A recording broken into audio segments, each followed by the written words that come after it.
Olá a todos, bem-vindos ao canal HardVC e hoje vou mostrar como acessar o centro de controle no DJI Osmo Pocket 4.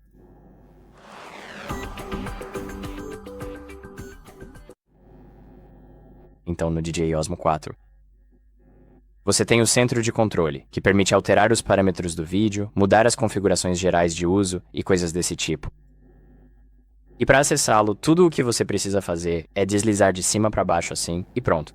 Temos diferentes opções, como as configurações gerais, a velocidade de rotação da câmera, o rastreamento, inclusive. Você pode verificar o armazenamento, então há várias coisas desse tipo que você pode conferir.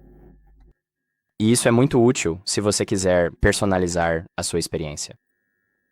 E é basicamente isso para este vídeo, então obrigado por assistir.